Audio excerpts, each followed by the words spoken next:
പൂരിത പൂനിലാവേ യാ നബി സലാമലൈക്കും സ്നേഹ സൗഹൃദ തിങ്കളാണിൻ പൂനബി സർവസഹന സാഗരമേ പൂനബി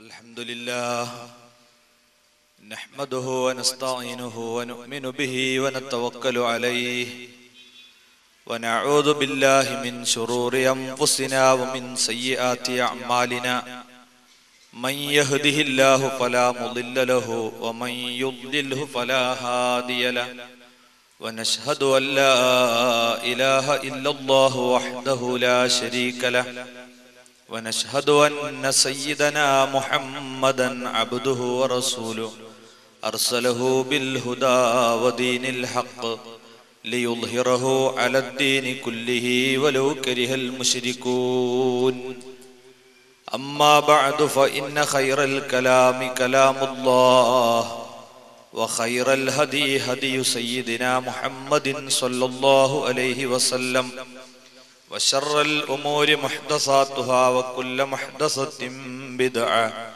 وكل بدعة ضلالة وكل ضلالة في النار. أعوذ بالله من الشيطان الرجيم. بسم الله الرحمن الرحيم. والله جعل لكم من بيوتكم سكنا وجعل لكم من جلود الأنعام بيوتا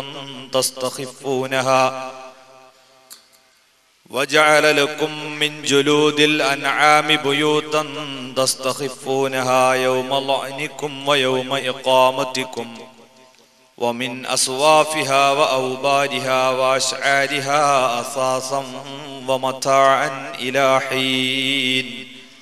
صدق الله العلي العظيم وصدق وبلغ رسوله النبي الكريم ونحن على ذلك من الشاهدين الشاكرين والحمد لله رب العالمين.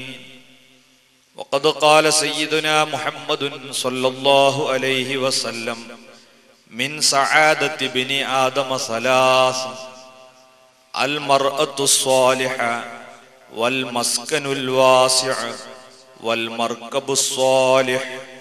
ومن شقاوة بن آدم ثلاثة: المرأة السوء والمسكن السوء والمركب السوء.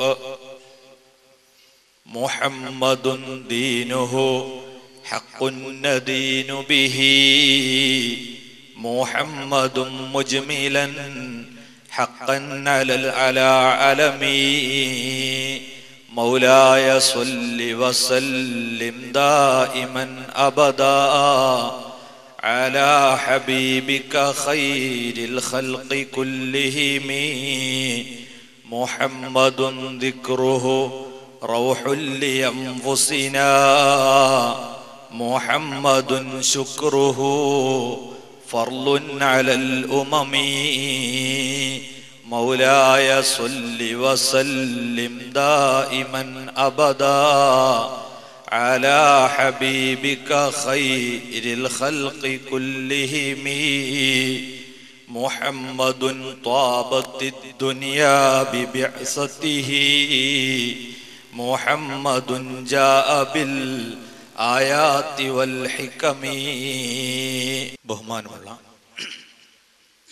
പണ്ഡിതന്മാരെ, നാട്ടുകാരണവന്മാരെ,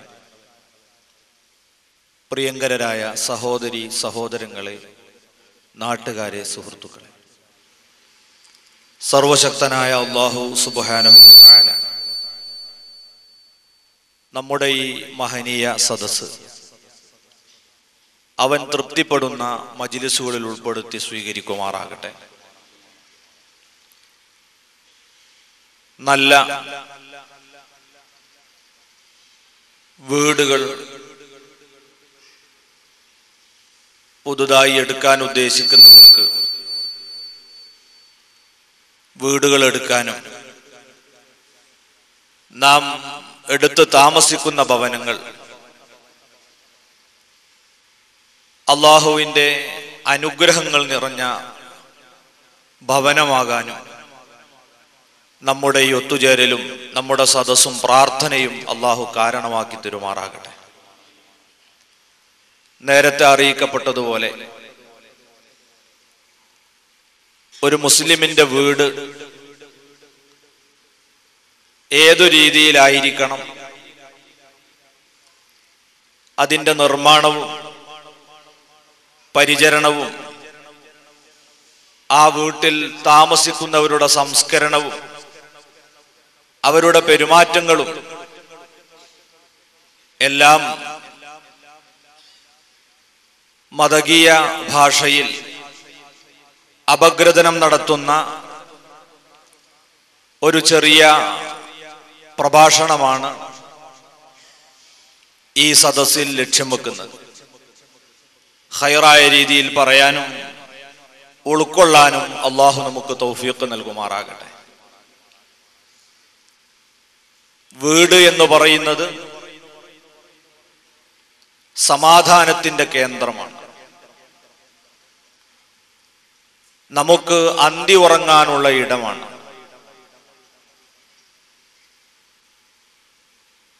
പുതിയൊരു സമൂഹത്തെ സംസ്കാര സമ്പന്നരാക്കി വാർത്തെടുക്കാനുള്ള സാംസ്കാരിക കേന്ദ്രമാണ്. കുടുംബം എന്ന് പറയുന്ന കൂട്ടായ്മയുടെ പാർലമെന്റാണ് വീട്. അല്ലാഹു സുബ്ഹാനഹു വ തആല അവൻ ചെയ്ത നിരവധി അനുഗ്രഹങ്ങളെ പരാമർശിച്ചുകൊണ്ട് അൻ-നഹ്ൽ എന്ന അധ്യായത്തിൽ ഒരുപാട് കാര്യങ്ങളെ അള്ളാഹുവിന്റെ നിഅമത്തുകളായി നാം ചിന്തിക്കാൻ വേണ്ടി എണ്ണി എണ്ണി പറയുന്ന കൂട്ടത്തിൽ സ്വന്തമായി ഒരു വീട് എന്ന ഏതൊരാളുടെയും സ്വപ്നം സ്രഷ്ടാവായ അല്ലാഹു സുബ്ഹാനഹു വ തആല മാനവ സമൂഹത്തിന് ചെയ്യുന്ന വലിയ അനുഗ്രഹങ്ങളിൽ ഒന്നാണെന്ന് വിശുദ്ധ ഖുർആൻ എടുത്തു പറയുകയാണ്.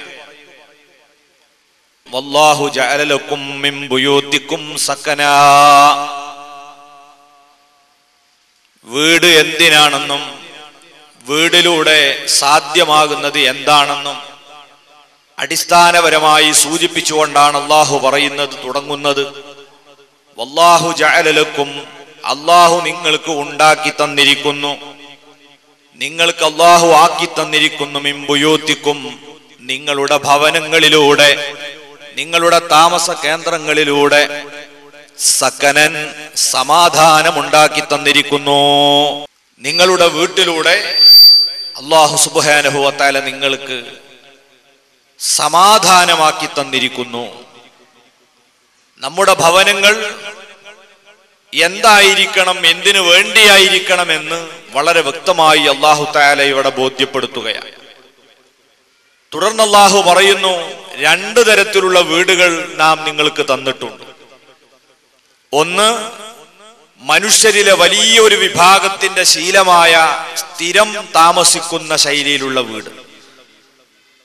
അതുപോലെ ഒട്ടും കുറവല്ലാത്ത നല്ലൊരു വിഭാഗം ആളുകൾ ഇന്നും ലോകത്ത് നാടോടികളാണ്. നമ്മുടെ നാട്ടുമ്പുറങ്ങളിലൂടെ നമ്മൾ കാണുന്നുണ്ട്. നമ്മളിങ്ങനെ ചിന്തിക്കും, എന്താ അവർക്ക് ബുദ്ധിയില്ലേ, അവരെന്താണ് ഇങ്ങനെ ഒഴുകിക്കൊണ്ടിരിക്കുന്നത്, ഒരിടത്ത് നിന്ന് മറ്റൊരിടത്ത്, അവിടുന്ന് വേറൊരിടത്ത്. അറബ് ലോകത്ത് ചെന്നാലും വലിയൊരു വിഭാഗം ആളുകൾ നമുക്ക് ഇങ്ങനെ കാണാൻ കഴിയും. ഒട്ടേറെ ബദുക്കളെ പുതിയ സർക്കാരുകൾ പ്രത്യേക രീതിയിൽ കുടിയിരുത്തിയെങ്കിലും ചില പ്രത്യേക സീസണുകളിൽ അവരിപ്പോഴും ടെന്റ് കെട്ടി ആ പഴയ ജീവിതം ആസ്വദിക്കുകയാണ്. അങ്ങനെ സ്ഥിരമായൊരിടത്ത് താമസിക്കുന്നവരും പല സ്ഥലങ്ങളിലേക്ക് മാറി മാറി താമസിക്കുന്നവരുണ്ട്. അവർക്കുള്ള വീടിനെയും കൂടി അല്ലാഹു അവന്റെ അനുഗ്രഹമായി പിന്നീട് എണ്ണി പറയുന്നു. വജഅല ലക്കും മിൻ ജുലൂദിൽ അൻആമി ബുയൂതാ. ആടുമാട് ഒട്ടകങ്ങളുടെ തോൽ ഉപയോഗിച്ചുകൊണ്ടും അല്ലാഹു നിങ്ങൾക്ക് ഭവനങ്ങൾ ഉണ്ടാക്കി തന്നു, ടെന്റുകൾ ഉണ്ടാക്കി തന്നു. തസ്തഖിഫൂനഹാ യൗമ ലഅനിക്കും വയൗമ ഇഖാമത്തിക്കും. ആ വീടുകൾ വളരെ ഭാരം കുറവാണ്, നിങ്ങൾക്ക് പോകുന്നിടത്തേക്ക് യഥേഷ്ടം അത് കൊണ്ടുപോകാം. ഇന്ന് ഇവിടെ തങ്ങണമെന്ന് കരുതിയാൽ അവിടെ നിങ്ങൾക്ക് ടെന്റ് കെട്ടി അവിടെ താമസിക്കാം.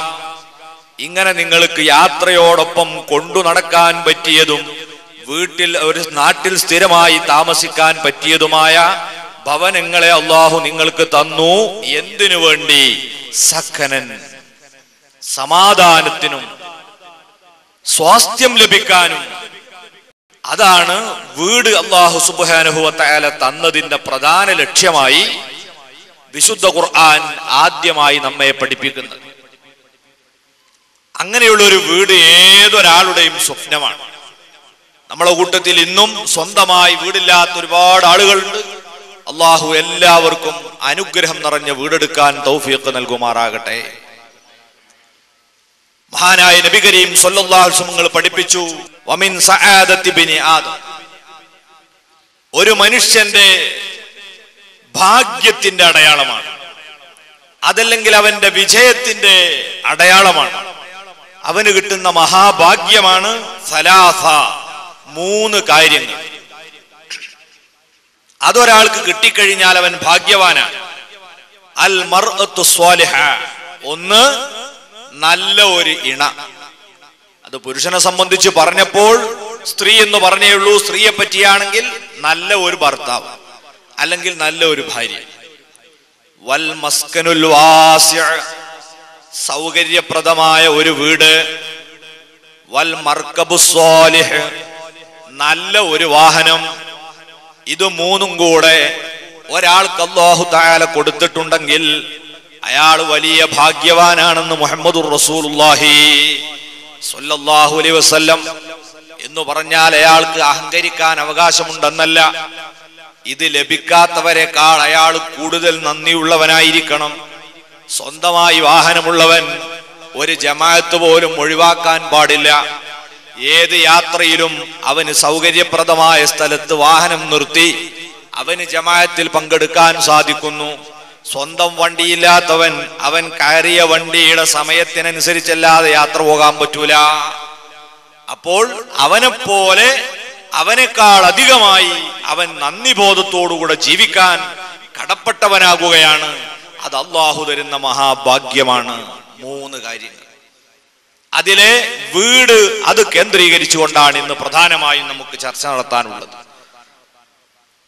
ഒരു വീട്, അത് അല്ലാഹു പറഞ്ഞ സമാധാനവും സന്തോഷവും നിഅമത്തും ബറക്കത്തും എല്ലാം നിറഞ്ഞ തരത്തിലുള്ള വീടായി മാറണമെങ്കിൽ ആദ്യമായി നമ്മൾ ശ്രദ്ധിക്കേണ്ട കാര്യം എന്താണ്? ഒന്നാമതായി നമുക്ക് വീടിനൊരു സ്ഥലം വേണം. വീടിന് സ്ഥലമെടുക്കുമ്പോൾ നബി സല്ലല്ലാഹു അലൈഹി വസല്ലം പഠിപ്പിച്ച ഹദീസിൽ കാണാം, അവലക്ഷണം അത് 3 കാര്യത്തിലാണ് സാധാരണ ഉണ്ടാകാറുള്ളത്, അല്ലെങ്കിൽ പരിഗണിക്കേണ്ടതുള്ളത്.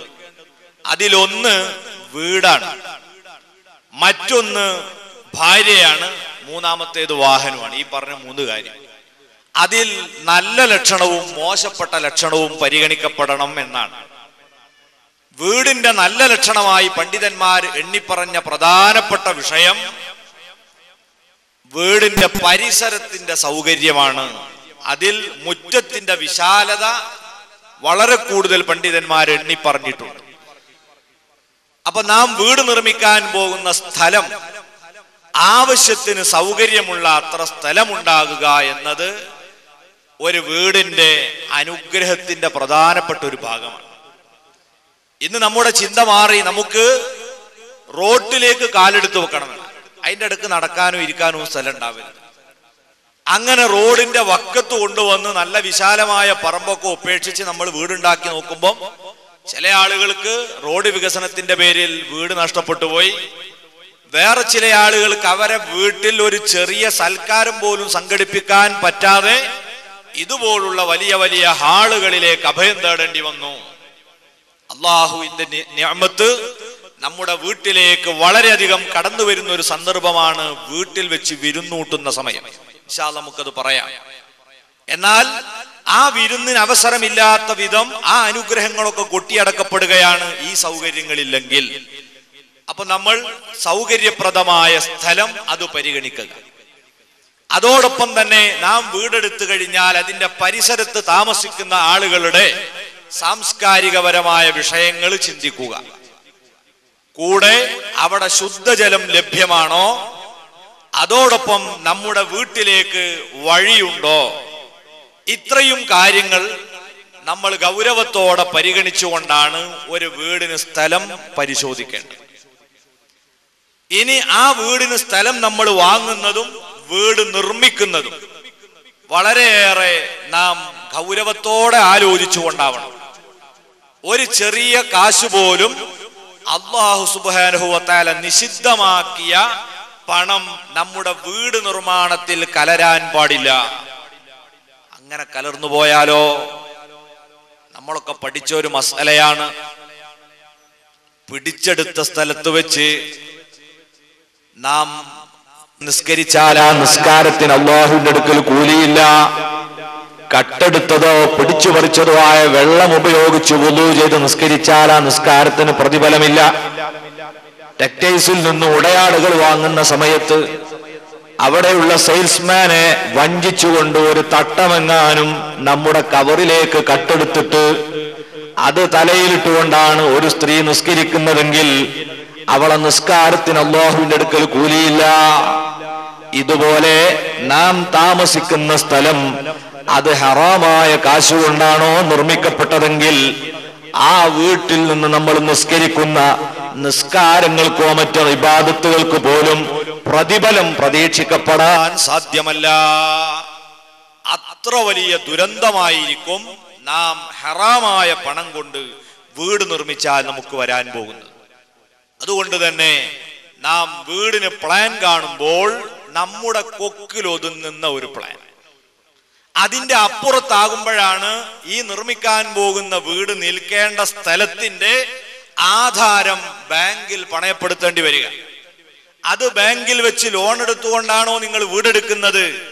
ഒരിക്കലും. വല്ലാഹു ജഅലലക്കും മിൻ ബുയൂത്തിക്കും സക്കനാ, നിങ്ങളെ വീട്ടിൽ അല്ലാഹു ശാന്തി നിറച്ചു തന്നിരിക്കുന്നു എന്ന് പറഞ്ഞ ആ സമാധാനം അല്ലാഹ് നിഷിദ്ധമാക്കിയ മാർഗത്തിലൂടെ നിർമ്മിച്ച ഒരു വീട്ടിൽ ലഭിക്കുകയില്ല.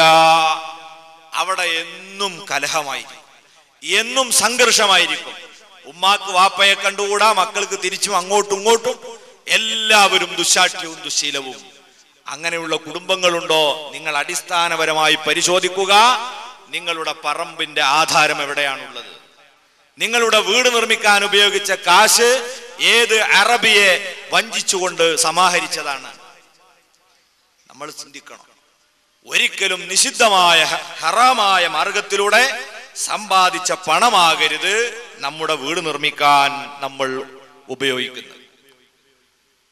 അതുപോലെ നാം വീട് നിർമ്മിക്കുമ്പോൾ അല്ലാഹു സുബ്ഹാനഹു വ തആല പൊരുത്തപ്പെടാത്ത രീതിയിൽ ദുർവ്യയം ചെയ്തുകൊണ്ടുള്ള വീടാകരുത്. നബി സല്ലല്ലാഹു അലൈഹി വസല്ലം പറഞ്ഞ ഹദീസ് നിങ്ങൾ കേട്ടു. ഒരാളുടെ ഭാഗ്യമാണ് വൽ ബൈത്തുൽ വാസി, സൗകര്യപ്രദമായ ഒരു വീട് എന്ന് പറയുമ്പോൾ അതിന്റെ അർത്ഥം നമ്മൾ ഇന്ന് ചെയ്യുന്നത് പോലെ ദൂർത്തടിച്ച വീട് എന്നല്ല. സൗകര്യം എന്നത് ആപേക്ഷികമാണ്. ആ കുടുംബത്തിലെ അംഗബലം എത്രയാണ് അത് പരിഗണിച്ചുകൊണ്ട് ആവശ്യത്തിന് റൂമുണ്ടായിരിക്കണം.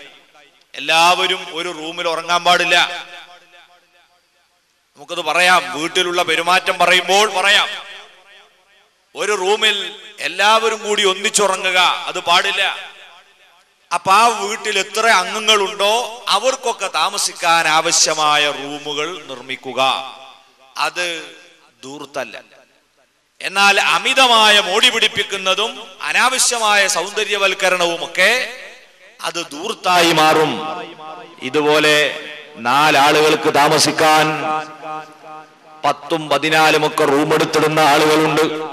മഹാനായ നബി സല്ലല്ലാഹു അലൈഹി വസല്ലം തങ്ങളുടെ സന്ദേശം, ആൾപ്പാർപ്പില്ലാത്ത റൂമുകൾ പിശാചിന്റെ സങ്കേതങ്ങളായിരിക്കും. ആടെ ശൈത്താനാ പിന്നെ വന്നുകൂടാ. നമുക്ക് അവിടെ പരിചരിക്കാനോ അവിടത്തെ മാറാല പോലും നീക്കാൻ നേരം ഉണ്ടാവില്ല നമ്മൾ ഉമ്മമാർക്ക്. പിന്നെ പിശാചിന്റെ വിളയാട്ടമായിരിക്കും ഈ ധൂർത്തുകൊണ്ട് നിർമ്മിക്കപ്പെട്ട ധൂർത്തായ രീതിയിൽ നിർമ്മിക്കപ്പെട്ട വീട്ടിൽ നടക്കുക.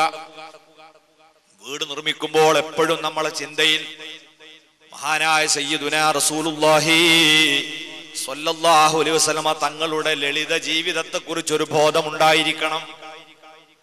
സുബ്ഹാനല്ലാഹ്, ചില വീടുകൾ നമ്മൾ പരിശോധിച്ചാൽ ആ വീടിന്റെ മതിൽക്കെട്ട് അതുമാത്രം നോക്കുമ്പം പാവപ്പെട്ടവർക്ക് തോന്നിപ്പോകുന്നു ആ മതിൽ നിർമ്മിക്കാൻ ഉപയോഗിച്ച കാശുണ്ടായിരുന്നുവെങ്കിൽ ഞങ്ങൾക്കൊരു 10 വീടെങ്കിലും നിർമ്മിക്കാമായിരുന്നല്ലോ. ഈ രീതിയിലാണ് പലരുടെയും ധൂർത്തിന്റെ രൂപം. വീടിന്റെ മുകൾ ഭാഗത്ത് ചെലവ് ചെയ്യുന്ന പണം എത്രയാണ് കാണുന്നില്ല, പക്ഷേ എങ്കിലും വീടിന്റെ മേലെ കൊണ്ടുപോയി ലക്ഷങ്ങളതാ അവിടെ ദുർവ്യയം ചെയ്യുന്നുണ്ട്. മഹാനായ സയ്യിദുനാ ഉമറുൽ ഖത്താബ് റളിയല്ലാഹു തആല അൻഹു തങ്ങളതാ നബി സല്ലല്ലാഹു അലൈഹി വസല്ലം തങ്ങളെ റൂമിലേക്ക് ഒരിക്കൽ കയറി ചെല്ലുന്നു. അല്ലാഹുവിന്റെ ഹബീബ് ആ സമയത്ത് വസ്ത്രം മാറി അവിടത്തെ കട്ടിലിൽ കിടക്കുകയാണ്. ഉമറുൽ ഫാറൂഖ് റളിയല്ലാഹു അൻഹു വന്നപ്പോൾ അവിടുന്ന് എഴുന്നേറ്റിരുന്നു. ഉമർ ഖത്താബ് റളിയല്ലാഹു അൻഹു തിരുനബിയുടെ ശരീരത്തിലേക്ക് നോക്കുമ്പോഴതാ അവിടുന്ന് കിടക്കാൻ ഉപയോഗിച്ച പായയുടെ അടയാളം അങ്ങനെ തന്നെ ആ ശറഫാക്കപ്പെട്ട ശരീരത്തിൽ പതിഞ്ഞു കിടക്കുന്നു. ഉമർ ഖത്താബ് തങ്ങൾക്ക് കണ്ണിൽ നിന്ന് വെള്ളം വന്നു. ലോകത്തിന്റെ നേതാവായ അഷ്റഫുൽ ഖൽഖ് മുഹമ്മദ് മുസ്തഫ സ്വല്ലല്ലാഹു അലൈഹി വസല്ലമ തങ്ങൾ ആരാണ്? അന്ത്യപ്രവാചകനാണ്, അള്ളാഹുവിന്റെ മഹബൂബാണ്. ഇതുപോലത്തെ ഒരു നേതാവ് ഇനി വേറെയില്ല. ഒരു രാജ്യത്തിന്റെ ഭരണാധികാരിയാണ്, ചീഫ് ഖാദിയാണ്, സൈനിക കമാൻഡറാണ്, പള്ളിയിലെ ഇമാമാണ്, ഖത്തീബാണ്. എന്തൊക്കെ പദവികളുണ്ടോ, എന്തൊക്കെ ഡിപ്പാർട്ട്മെന്റുകളുണ്ടോ, ഇതിന്റെ മുഴുവൻ നേതൃസ്ഥാനത്ത് വിരാജിക്കുന്ന മുഹമ്മദ് നബി സ്വല്ലല്ലാഹു അലൈഹി വസല്ലം തങ്ങൾ എന്ന നേതാവ് ഉറങ്ങുന്ന പായ, ആ പായയുടെ അടയാളമാണ് ശരീരത്തിൽ പതിഞ്ഞു കിടക്കുന്നത്. മഹാനവറുകൾ ഒന്നുകൂടി പരിസരം നിരീക്ഷിച്ചു. ഇനി എന്തൊക്കെയാണ് ആ വീട്ടിലുള്ള ഗൃഹോപകരണങ്ങൾ? നബി കടക്കാൻ ഉപയോഗിച്ച കട്ടിൽ ഈന്തപ്പന മട്ടൽ കൊണ്ട് നിർമ്മിച്ചതാണ്. പായ ഈന്തപ്പന ഓല കൊണ്ടുണ്ടാക്കിയതാണ്. അതേ പനയുടെ ഉള്ളിൽ നിന്ന് പറിച്ചെടുത്ത നാര് നിറച്ച തലയണയാണ്. ഇനി ആ റൂമിലുള്ളത് ഒരു ചെറിയ തോൽ സഞ്ചിയുണ്ട്, അതിലൽപ്പം വെള്ളം കിടക്കുന്നു. വേറെ ഒരു പാത്രത്തിൽ ഏതാനും യവമണികളാണുള്ളത്. മറ്റൊരു ചെറിയ പാത്രത്തിൽ അവിടുന്ന് പല്ല് തേക്കാൻ ഉപയോഗിക്കുന്ന വസ്തുക്കളുണ്ട്. ഇത്രയുമാണ് ഒരു ഭരണാധികാരിയുടെ വീട്ടിന്റെ ഉള്ളിലുള്ള ഗൃഹോപകരണമെങ്കിൽ ഉമർ ഫാറൂഖ് റളിയല്ലാഹു അൻഹു കരഞ്ഞുകൊണ്ട് ചോദിച്ചു, നബിയേ ദാക കിസ്റാ വ കൈസർ, അങ്ങ് കണ്ടില്ലേ കൈസർ രാജാവ്, കിസ്റ രാജാവ്, അവരൊക്കെ അതാ അമ്പരചുംബികളായ ആകാശത്തെ മുത്തമിട്ട് നിൽക്കുന്ന വലിയ കൊട്ടാരങ്ങളിലല്ലേ നബിയെ താമസിക്കുന്നത്? അവർക്കൊക്കെ ഉറങ്ങാൻ തൊട്ടിലുകളില്ലേ? താരാട്ടുപാടാൻ തോഴിമാരില്ലേ?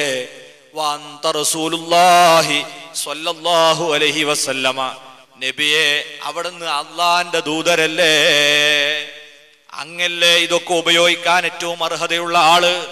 അവിടത്തേക്ക് ഞങ്ങളൊരു പുതിയ ബെഡ് വാങ്ങി തന്നാൽ അവിടുന്ന് സ്വീകരിക്കുമോ നബിയേ എന്ന് ചോദിച്ചപ്പോൾ അള്ളാഹുവിന്റെ റസൂൽ സ്വല്ലല്ലാഹു അലൈഹി വസല്ലം പറഞ്ഞ മറുപടി, ഉമറേ, അവരൊക്കെ ഈ ദുന്യാവിൽ മാത്രമേ അവർക്ക് ഇത് ആസ്വദിക്കാൻ കഴിയൂ. നമുക്ക് അള്ളാഹു പരലോകത്ത് തയ്യാറാക്കിയ ബെഡും അവിടെ റെഡിയാക്കി വെച്ച വലിയ വലിയ കൊട്ടാരങ്ങളും സൗകര്യങ്ങളുമില്ലേ? അതാണ് എൻ്റെ ജീവിതത്തിന്റെ ലക്ഷ്യം. ഞാൻ അങ്ങോട്ട് യാത്ര പോകുകയാണ്. യാത്ര പോകുന്ന ഒരു വ്യക്തി വിശ്രമത്തിന് വേണ്ടി ഒരു സ്ഥലത്ത് ഇരുന്നാൽ, ഒരു ബസ് സ്റ്റോപ്പിലോ ഒരു മരത്തണലിലോ ഇരുന്നാൽ, അതും ആ മരത്തണലും ബസ് സ്റ്റോപ്പും ഒക്കെ അവിടെ വൃത്തിയാക്കാനോ അല്ലെങ്കിൽ അവിടെ മോടി വർദ്ധിപ്പിക്കാനോ അവൻ നിൽക്കുകയില്ലല്ലോ. എത്രയും പെട്ടെന്ന് യാത്ര തുടരണമെന്ന ബോധത്തോടെയല്ലേ അവൻ അവിടെ ഇരിക്കുക, വിശ്രമിക്കുക. ഇതുപോലുള്ള മനസ്സാണ് എൻ്റെ മനസ്സ്. അതുകൊണ്ട് എനിക്ക് വേറെ ഒരു ബെഡ് വേണ്ട, വേറെ സൗകര്യങ്ങൾ വേണ്ട. സയ്യിദുൽ വറാ മുഹമ്മദുർ റസൂലുള്ളാഹി സ്വല്ലല്ലാഹു അലൈഹി വസല്ലം, ആ നേതാവിന്റെ അനുയായികളാണ് നമ്മൾ എന്ന ബോധത്തോടു കൂടെ ആയിരിക്കണം നമ്മൾ വീടിന്റെ നിർമ്മാണവുമായി ബന്ധപ്പെടേണ്ടത്. അനാവശ്യമായ ചെലവുകൾ ഇന്ന് മുസ്ലിം സമുദായത്തെ സംബന്ധിച്ചിടത്തോളം സമ്പാദ്യത്തിന്റെ സിംഹഭാഗവും അത് ഈ രീതിയിൽ കോൺക്രീറ്റ് കെട്ടിടങ്ങളാക്കി വാർത്തുകുത്തിയിരിക്കുകയാണ്. ഇനി എന്താ അത് പൊളിച്ചാ കിട്ടുക? പൊളിക്കണമെങ്കിൽ പൈസ അങ്ങോട്ട് കൊടുക്കണം, ഒന്നും ഇങ്ങോട്ട് കിട്ടൂല. നമ്മളെ സമ്പാദ്യം അങ്ങനെ. ഗൾഫിലൊക്കെ പോകുന്ന ആളുകൾ പ്രത്യേകിച്ചും കിട്ടുന്നത് മുഴുവനും വീടിന്റെ മേലെ കയറ്റി അവസാനം ഖുറൂജടിച്ച് നാട്ടിലേക്ക് കയറ്റി വിട്ടാൽ അത് വൈറ്റ് വാഷ് ചെയ്യാനുള്ള കാശ് പോലും ഇല്ലാതെ അവര് നട്ടം തിരിയും. ഈ രീതിയിൽ വീട് എന്ന് പറയുന്ന ആ സങ്കല്പത്തിൽ എല്ലാ സമ്പത്തും കൊണ്ടുപോയി നശിപ്പിക്കുന്ന ശീലം ഉപേക്ഷിച്ച് ദൂർത്തില്ലാത്ത രീതിയിലും അതേ സമയത്ത് നമ്മുടെ കുടുംബങ്ങളുടെ അംഗബലമനുസരിച്ചുമാണ് റൂമുകൾ ഉണ്ടാക്കേണ്ടത്. പിന്നെ ബാത്റൂം അത് നിർമ്മിക്കുന്ന സമയത്ത് നമ്മൾ ശ്രദ്ധിക്കേണ്ട ചില കാര്യങ്ങൾ. പ്രധാനമായും നമ്മൾ എപ്പോഴും പരിശുദ്ധ കഅബാലയത്തെ ബഹുമാനിക്കണം. അങ്ങോട്ട് തിരിഞ്ഞു നിന്ന് മൂത്രമൊഴിച്ചുകൂടാ മറയില്ലാതെ. അങ്ങോട്ട് തിരിഞ്ഞു നിന്നായിരിക്കണം നാം നിസ്കരിക്കുന്നത്. അങ്ങോട്ട് തിരിഞ്ഞു നിന്നായിരിക്കണം നമ്മുടെ എല്ലാ നല്ല കാര്യം. ഇതൊക്കെ സുന്നത്താണ്, നിസ്കാരത്തിന് നിർബന്ധമാണ്. ഈ ഭവനത്തിലേക്ക് ഒരിക്കലും അതിന്റെ ഭാഗത്തേക്ക് നമ്മൾ ടോയ്ലറ്റ് നിർമ്മിക്കാതിരിക്കാൻ ശ്രമിക്കുക. അതാണ് കൂടുതൽ നമ്മുടെ വീട്ടിന് ഐശ്വര്യം. അഥവാ ഈ നാട്ടിൽ നിന്ന് നമ്മൾ നോക്കിയാൽ നമ്മുടെ നാടിന്റെ പടിഞ്ഞാറ് ഭാഗം, നമ്മുടെ വീടിന്റെ പടിഞ്ഞാറ് ഭാഗത്ത് വീട്ടിന്റെ ഉള്ളിലും പുറത്തും കക്കൂസ് വരാത്ത വിധത്തിൽ ഉണ്ടാക്കാൻ ശ്രദ്ധിക്കുക. നമ്മൾ ആദരിക്കേണ്ട ഒരു ഭാഗമാണ്. അതുപോലെ തന്നെ കക്കൂസിന്റെ മലസംഭരണ ടാങ്കും ഖിബിലയുടെ ഭാഗത്ത് ഉണ്ടാകാതിരിക്കുക, അതിന്റെ ഭാഗം മാറ്റിക്കളയുക. അങ്ങനെ വന്നാൽ നമ്മൾ ആദരിക്കേണ്ട ഒരു ഭവനത്തെ അനാദരിച്ചാൽ അതിൻ്റെതായ ദുസ്വഭാവങ്ങളൊക്കെ അവിടെ താമസിക്കുന്ന ആളുകളിൽ പ്രകടമാകും. അത് നമ്മൾ ഗൗരവത്തോടെ ശ്രദ്ധിക്കുക. എന്നാൽ മറയുള്ളത് കൊണ്ട് വേറെ ഏതെങ്കിലും റൂമിൽ നമ്മൾ നിർമ്മിച്ച ഭാഗത്ത് നിർമ്മിച്ച കക്കൂസ് ഖിബിലയുടെ നേരെ ഇരുന്നു പോകുന്നതിന് പ്രശ്നമില്ല, മറ ഉണ്ടായ പ്രശ്നമില്ല. മറല്ലാതെ ആക്കുമ്പോഴും അതുപോലെ തന്നെ പ്രത്യേകമായി ടോയ്ലറ്റായി നിർമ്മിക്കപ്പെടാത്തപ്പോഴുമാണ് ഖിബിലക്ക് മുന്നിടലും പിന്നിടലും ഹറാമാന്ന് പറഞ്ഞത്. അങ്ങോട്ട് തിരിഞ്ഞിരുന്ന് വിസർജനം നടത്തുന്നതിനോട് പ്രശ്നമില്ല. എന്നാൽ ആ ഭാഗത്ത് നമ്മൾ ഉണ്ടാക്കാതിരിക്കാൻ ശ്രദ്ധിക്കുക. പിന്നെ ടോയ്ലറ്റ് നിർമ്മിക്കുമ്പോൾ ഒരു ടോയ്ലറ്റ് കുറച്ച് വലിപ്പത്തിൽ തന്നെ ഉണ്ടാക്കുക. അതെന്തിനാണ്?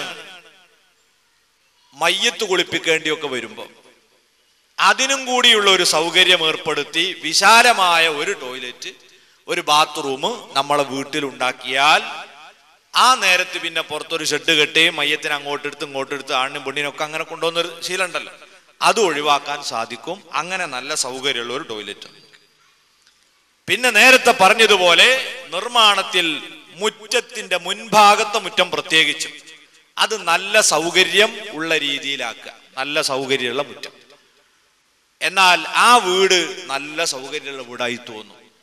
ഉള്ളു നല്ല സജ്ജീകരണങ്ങളും സൗകര്യമൊക്കെ ഉണ്ട്, പക്ഷേ പുറത്ത് തീരെ വിശാലത അല്ലെങ്കിലോ ആ വീട് ഇടുങ്ങിയതായിട്ട് അനുഭവപ്പെടുക. അവിടെ ഒരു പരിപാടി നടത്താൻ പറ്റില്ല. കാരണം ഈ ഉള്ളിൽ അങ്ങനെ ആൾക്കാരെ നമുക്ക് കയറുകയോ ചെയ്യൂല. അതൊക്കെ പുറത്ത് കഴിഞ്ഞു പോകണം. അതിന് പറ്റിയ വിശാലമായ സൗകര്യം വീടിന്റെ മുൻഭാഗത്ത് ഉണ്ടാക്കാൻ നമ്മൾ ശ്രമിക്കാം. പിന്നെ നമ്മൾ ശ്രദ്ധിക്കേണ്ട പ്രധാനപ്പെട്ട കാര്യങ്ങൾ, ഇങ്ങനെ ഒരു വീട് നിർമ്മിക്കപ്പെട്ട് കഴിഞ്ഞാൽ ആ വീടിന്റെ പണി പൂർത്തിയാകുമ്പോൾ, അതിന്റെ നിർമ്മാണം തുടങ്ങുമ്പോൾ, അതിന് കല്ല് വെക്കുമ്പോൾ, അതിന് കട്ടില വെക്കുമ്പോൾ ഏത് സമയത്തും നമ്മൾ അല്ലാഹുവിനെ കൂട്ടുപിടിച്ചു വേണം പ്രവർത്തനം തുടങ്ങാൻ. മഹാന്മാര് പറയുന്നു, നിർമ്മാണ പ്രവർത്തനത്തിന് ഏറ്റവും നല്ല ദിവസം അത് ഞായറാഴ്ചയാണ്. പലതിനും ദിവസം വ്യത്യാസമുണ്ട്. വിവാഹത്തിന് നിക്കാഹ് നടത്താൻ ഏറ്റവും നല്ല ദിവസം വെള്ളിയാഴ്ച രാവിലെയാണ്. നമ്മൾ ആരും തിരഞ്ഞെടുക്കാത്തൊരു ദിവസമാണത്. വെള്ളിയാഴ്ച രാവിലെ പള്ളിയിൽ വെച്ച്, ജുമാഅത്ത് പള്ളിയിൽ വെച്ച് നിക്കാഹ് ചെയ്യലാണ് ഏറ്റവും അഫ്ളല്. എന്നാൽ വീട് നിർമ്മാണം പോലെയുള്ള നിർമ്മാണ പ്രവൃത്തികൾ ആരംഭിക്കാൻ നല്ല ദിവസം അത് ഞായറാഴ്ചയാണ്. ദിവസങ്ങളിൽ ഏത് തെരഞ്ഞെടുത്ത് കഴിഞ്ഞാലും പിന്നെ സമയം ഏറ്റവും നല്ലത് പ്രഭാതത്തിലാണ്. അത് ഏത് കാര്യത്തിനും രാവിലെ ആവുക. അത് വീടിനാണെങ്കിലും അതുപോലെ മറ്റെന്ത് നല്ല കാര്യം തുടങ്ങുകയാണെങ്കിലും രാവിലെ തുടങ്ങുക. അത് നബി സല്ലല്ലാഹു അലൈഹി വസല്ലം തങ്ങളുടെ പ്രാർത്ഥന ഉള്ള ഒരു സമയമാണ്. എന്റെ സമുദായം പ്രഭാതത്തിൽ തുടങ്ങുന്ന എല്ലാറ്റിലും നീ ബർക്കത്ത് ചെയ്യണമേ എന്ന് നബി സല്ലല്ലാഹു അലൈഹി വസല്ലം ദുആ ചെയ്തിട്ടുണ്ട്.